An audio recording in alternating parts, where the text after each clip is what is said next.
So good afternoon, still afternoon over there, not evening over there yet. I'm Ananya, co-founder and CEO at Guardian Bio, where we are reinventing dendritic cell therapy for solid tumors.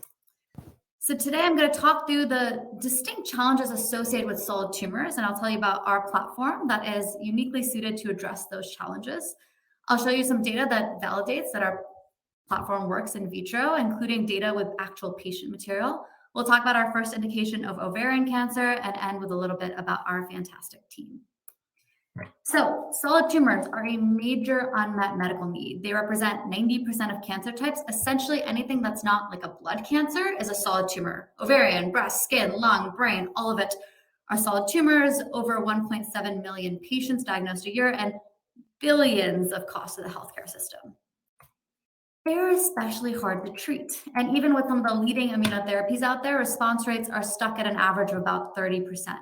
And there's three distinct challenges. The first is tumor heterogeneity. Each cancer cell can look a little different, so very hard to find and kill all of them. The second is the tumor microenvironment. This is the protective barrier that cancer in solid tumors builds around itself. And the third is T cell persistence. T cells are the cells of the immune system that are supposed to kill things that are going wrong in your body. Solid tumors exhaust them over time. What we are doing is redesigning one of the biggest breakthroughs in immunotherapy to treat these problems. Now, to level set for a second here, it's worth noting that all cancer treatments rely in some way on the immune system. And the immune system really relies on these cells called dendritic cells. They are the cells of the immune system that tell your body what to attack and what to leave alone. You can think of them as the coaches of the immune system. And what's become abundantly clear, particularly in the last few years, is that not only are dendritic cells essential for anti-tumor immunity, they don't work very well in cancer patients. And that ends up bottlenecking everything. So what we're going to do is essentially replace these bad dendritic cells in patients with good, healthy dendritic cells that have been trained against cancer. The way we do that is we take stem cells from the patients and turn them into these specific type of dendritic cells that has really just been discovered and defined over the last couple of years called CDC1s. The whole job of this subset is to drive things like anti-tumor immunity. We train them also against cancer ex vivo by loading them with antigen, and then we inject them back into the patient where they're able to trigger a novel immune response as well as boost the existing immune response. This platform is uniquely suited, again, for those solid tumor problems because with dendritic cells, you can train the immune system against lots of different cancer markers to find and kill all cancer cells. We're able to activate a range of different killers of the immune system and change that tumor microenvironment so attack is possible from multiple fronts. And because nothing activates a T cell the way a dendritic cell can, we can really enforce that sustained T cell attack phenotype. And we've shown with patient samples that we can do this. So here we essentially got samples from actual cancer patients, the type of people that we would treat in the clinic. Solid tumors, most advanced stage of cancer, heavily pretreated and failed all prior lines of therapy.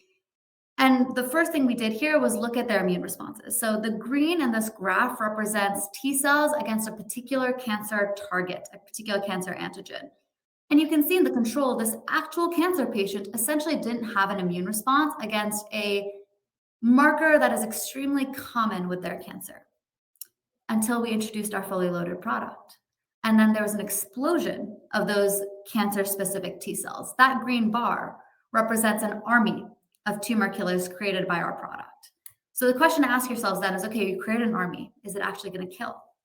And the short answer is yes.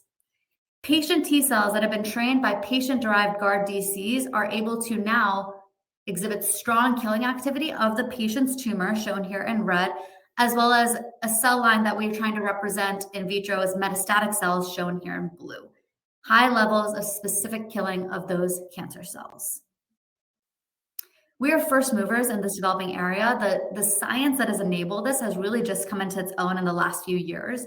And that combined with the clinical expertise on our team has allowed us to move really quickly in this space. And we're starting with ovarian cancer. And the logic here is really rooted in the biology. Ovarian cancer is a tough cancer to go after. It's traditionally thought as a cold, non-immunogenic tumor. But we have a totally different mechanism of action than what a lot of other people are trying in this space.